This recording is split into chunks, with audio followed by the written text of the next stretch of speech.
नमस्कार साथियों, आप सबका एक बार फिर से हमारे यूट्यूब चैनल @loveofficial.com पर दिल से हार्दिक स्वागत है, जहां हम प्रतिदिन लेकर आते हैं प्रेरणादायक पौराणिक रहस्यमयी कहानियां, जहां सिर्फ कहानियां सुनाई नहीं जाती बल्कि दिल में उतर जाती है।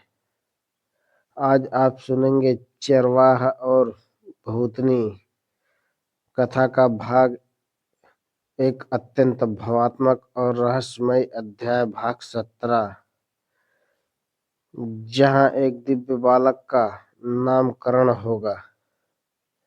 भविष्यवाणी पहली बार सबके सामने आएगी और एक माँ ऐसा निर्णय लेगी जो उसके जीवन की सबसे बड़ी परीक्षा होगी। तो आइए इस गूढ़ कथा में प्रवेश करते हैं। रात की भयानक लड़ाई के बाद गांव में अजीब सी शांति थी, जैसे तूफान गुजर चुका हो, पर उसके निशान अब भी हवा में तैर रहे हो। अन्वी आंगन में बैठी थी, उसकी गोद में दिव्य बालक था। आरो पास ही बैठा और अभी पिछली रात के दृश्य याद कर कांप उठता।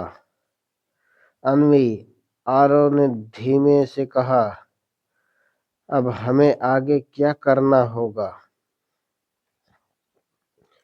अन्वी ने बच्चे के चेहरे को देखा, वह मुस्कुरा रहा था, जैसे सब जानता हो। अब वही बोली, इसका नाम रखा जाएगा ऋषि का आगमन। उसी क्षण गांव के रास्ते में एक वृद्ध ऋषि आते दिखाई दिए। उनके चरण जहां पड़ते, वह धरती शांत हो जाती। गांव वालों को पता भी नहीं चला और वे सीधे अन्वी के घर पहुंच गए। ऋषि ने बालक को देखा और उनकी आंखें नम हो गई। देवी, उन्होंने कहा,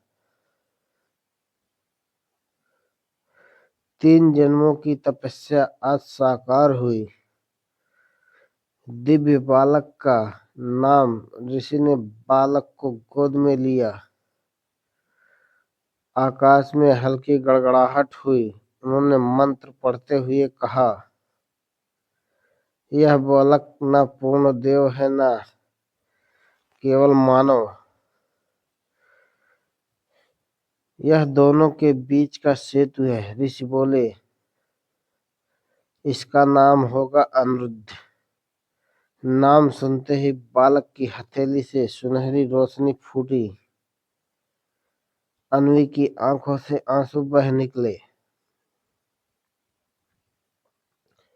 अनिरुद्ध, उसने बच्चे को सीने से लगाया, जिसे कोई रोक ना सके। भविष्यवाणी। ऋषि गंभीर हो गए।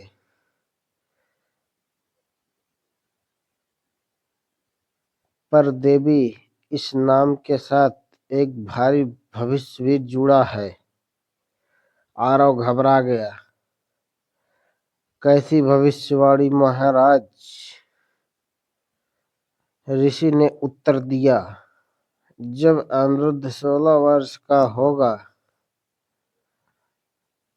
तब अंधकार की अंतिम शक्ति जागेगी।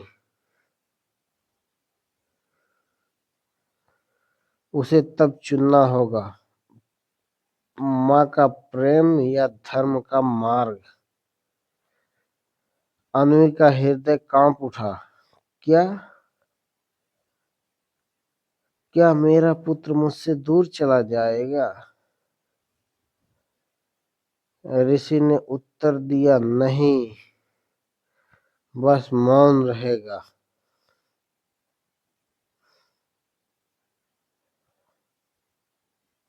अंधकार की नई चाल।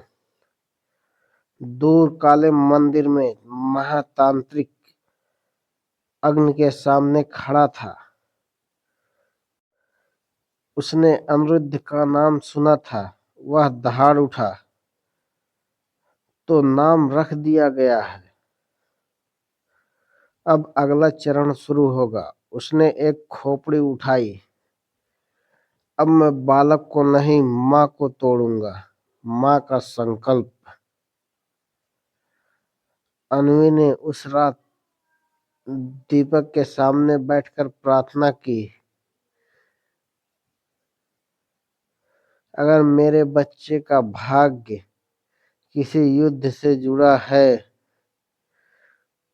उसने रोते हुए कहा, तो मुझे शक्ति देना कि मैं उसे मानव बने रहना सिखा सकूं।